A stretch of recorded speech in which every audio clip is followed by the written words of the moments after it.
Una de las cosas que se ha visto en la literatura que nos cansan más o que nos agobian y estresan más es estar haciendo una cosa y pensando tengo que hacer 5.000 más. Es decir, que estás en un sitio pero estás en otro. Pues ahí hay un estudio de la Universidad de Harvard que a mí me pareció que era muy sorprendente y es verdad que fue muy revolucionario. Se publica en la revista Science. Y ellos hicieron un experimento donde llevaban a gente al laboratorio y se les pedía que durante un rato, el tiempo que ellos quisieran, intentaran controlar voluntariamente sus pensamientos. Estaban en una habitación donde no había ningún tipo de distractor, no había una tele, no había revistas, tal. Simplemente, dice, por favor, imagínate que yo te digo, Nerea, simplemente estate durante un rato, el tiempo que quieras, intentando controlar a ver a dónde va tu mente. Intenta controlar tus pensamientos. Bueno, pues ¿sabes cuál es el tiempo medio que aguantó la gente? 6 minutos. Y lo que contaban los investigadores, la estadística, era que el 83% de las personas dijeron que la experiencia había sido muy desagradable, que el control voluntario de nuestra mente es algo mucho más complejo de lo que pensamos. Nazaret, entiendo que si aprendes a estar en el presente, al final eres mucho más feliz, porque muchas veces el estrés o la ansiedad que tenemos en el día a día viene precisamente por no ser capaces de parar y fijar la atención en las cosas. Pero ¿qué es lo que hay en el cerebro? ¿Qué ocurre en el cerebro cuando realmente conseguimos centrar la atención en algo? Pues mira, si quieres te lo cuento con el cerebro. A mí me gusta mucho definir, como hace William James, la atención, cómo tomar posesión de la mente. Él mismo decía, ¿no?, que la realidad es aquello a lo que yo preste atención. Muchas veces cuando se habla de la meditación se suele decir, ¿no?, que es una moda, que es una técnica que viene pues, principalmente de Oriente, pero cuando hablamos de la atención o de la meditación como ese control, ese adiestramiento de nuestra mente o de la atención, es algo pues, que se ha estudiado en toda la historia de la humanidad. Por ejemplo, nosotros, ¿no?, sin ir más lejos, en nuestro Renacimiento Luis Vives era uno de los grandes expertos, los grandes estudiosos de la atención, como esa toma de control de tu propia mente. Yo no creo que sea una moda, sino que es una capacidad intrínseca que nosotros tenemos de intentar conocernos y observarnos a nosotros mismos. Entonces, si tú te pones a observar, dices, bueno, me desaparece todo, voy a estar unos minutos, voy a ver cómo entra y sale el aire por mi nariz. Entonces, ¿qué pasa en el cerebro? En ese momento en el que tú estás simplemente observando las sensaciones de tu respiración, tu cerebro está prácticamente centrado aquí, en la parte frontal del cerebro. Concretamente una zona que es la corteza prefrontal dorsolateral, da igual. Una parte aquí, en el cerebro. Todo el resto estaría más o menos calladito. Por eso se le dice que también meditar es el silencio neuronal. ¿Vale? Todo está calladito y solo estás ahí, pa, pa.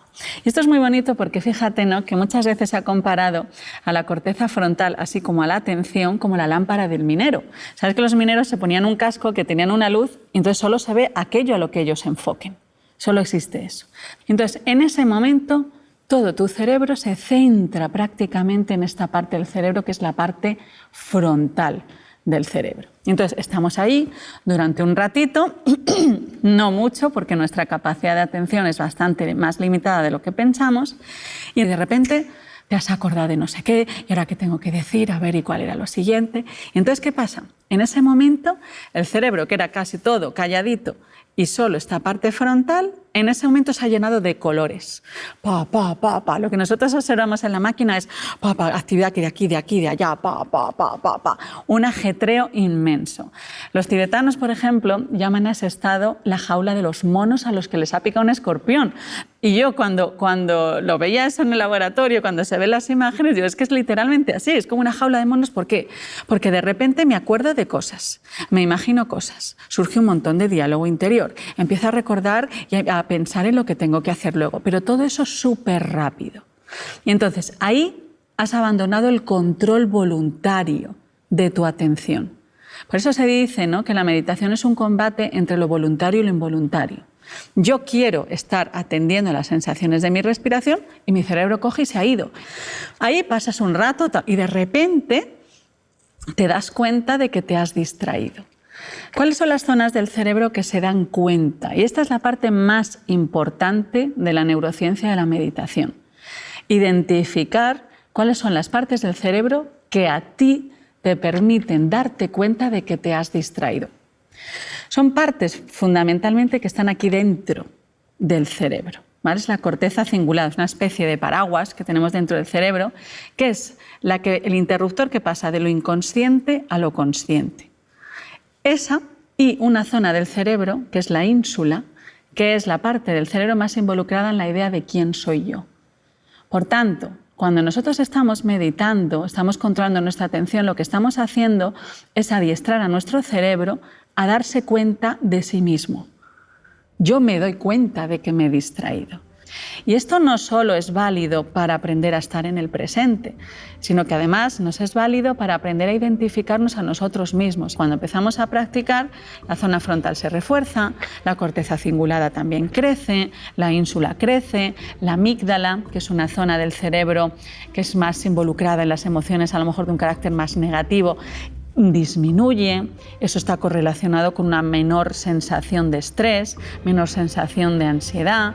Y además lo que se ha visto es que no hace falta ser un gran meditador, ni meditar 8 horas al día, ni vivir en un monasterio, sino con que meditar, practicar la atención una media hora al día, ya se producen cambios en el cerebro.